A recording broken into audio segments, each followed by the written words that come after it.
So there's been a lot of controversy surrounding Spider-Man 2, but yesterday this article came out from The Gamer titled Insomniac Games Confirms Who Its Main Spider-Man Is.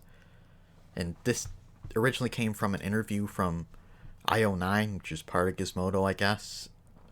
And this is from October 27th, so it took over a week for people to actually pick up on it. But in this interview, they basically confirm that Miles will be the main Spider-Man going forward, but there might be more to it than people are letting on. People are just picking this up and running with it, saying that Miles, from here on out, is going to be the main Spider-Man, when I don't necessarily think that's going to be the case. Now, I'm going to read from the Gizmodo article because that has more context to it. And let's go down here to it. I highlighted this spot right here so I wouldn't lose it. The interviewer asked, "You said earlier you basically knew right away that you wanted playable Venom.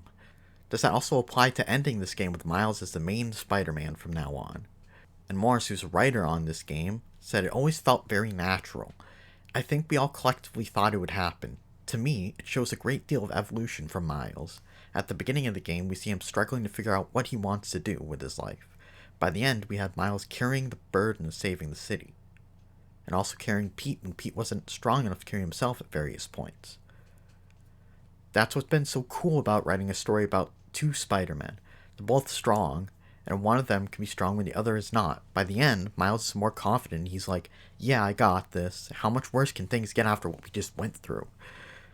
So, that line right there, I think really implies that he doesn't have this, obviously. Obviously implies that there's going to be stuff that he can't handle, that he needs help with. And then Peter will come back as Spider-Man, and they'll work together again. Then Arfman also chimes in. He says, "To echo what Brittany said, the idea of a two Spider-Man story was always really essential to this game. I think pretty early on, we knew that we wanted to have that moment of handing the reins over. And as we developed it, we started to lay down more track leading up to that moment. It just felt more and more right. I think it was John who wrote the scene in Aunt May's garage, and it's one of my favorite scenes, not mine. The way that Miles intuits exactly what Pete is thinking and stops him from stumbling through trying to hand over the mask. Miles going, 'You know I got this, bro,' is such a great moment between the two of them. And it felt like such a natural conclusion. I'm not sure when specifically we decided to do that, but it always felt like the only way the game could end. And to me, this wasn't Spider-Man handing the reins over. This wasn't Peter handing the reins over. It was basically what happened with the Miles Morales spin-off, was that Pete went on vacation. This time he's spending more time with MJ, and that Miles is going to take over for a bit. Then Peter will come back eventually. That's really all it was. I don't know why this guy's acting like he was handing the reins over when it's basically the same thing as the spin-off. It's acting like that didn't happen. And they set up Spider-Man 3 with the mid-credit scene of Green Goblin and Doc Ock gonna team up. And obviously that should at least surround Peter Parker. Should be mainly focused on Peter, since both of those people are very close to him. And if it doesn't, that's just ridiculous.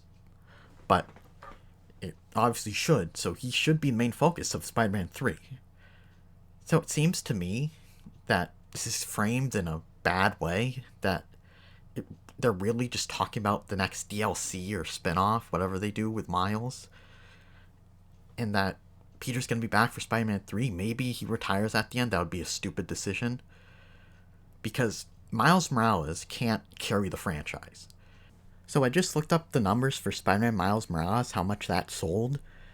It sold, according to this article from Forbes, it sold 13 million copies, because they say Marvel's Spider-Man sold 20 million, but they say 33 million including Miles Morales. The last updated number outside of this was 6.5 million. And that was in 2021, I think, after like 6 months of the game coming out. So we'll go with this 13 million from October 9th. So that's still like 7 million less than Marvel Spider-Man, and Miles Morales included Marvel Spider-Man Remastered. That's why they're including it in the Spider-Man. That's why they're including it here. So there's probably a lot of people that bought Miles Morales so they could get the Spider-Man Remastered. So if you take that out, there's probably less sales there. So overall, you're just gonna lower your sales if you go with Miles Morales and just take out Spider-Man, take out Peter Parker. You're not gonna get the same sales. I can't imagine them going forward with just Miles Morales because they piss a lot of people off with that. Outside of their spin-offs or DLC, whatever they want to do. It's just going to be a lot of people that aren't interested anymore. Because for me, I don't think I'd be interested in Miles Morales being the main Spider-Man. I wasn't a fan of Miles Morales' story in the spin-off. I thought it was bad. Just a ton of stuff that made no sense. Just bad dialogue, bad storytelling. Outside of the stuff with his uncle, I didn't like the story. And in Spider-Man 2, I thought for the most part his side activities were the worst part of the game. So if the stuff surrounding his character are going to be of a similar quality as the spin-off and Spider-Man 2, then I wouldn't have much interest in it. I don't think a lot of people would. So I think Peter has to be in there as Spider-Man. Otherwise, you're just going to lose a lot of interest. But I don't think that's what they were referring to in this interview. I think they're referring to like a DLC or a spin-off, and then Peter's going to be right back in it. Maybe after that they go with him, but I don't think so. But let me know what you think about Miles Morales possibly being the main Spider-Man in the future. If you are okay with that decision, or if that makes you lose interest completely, let me know. But thanks for watching. Leave a like on the video if you liked it. Subscribe if you want to see more. Comment, share. And I'll see you next time. Bye-bye.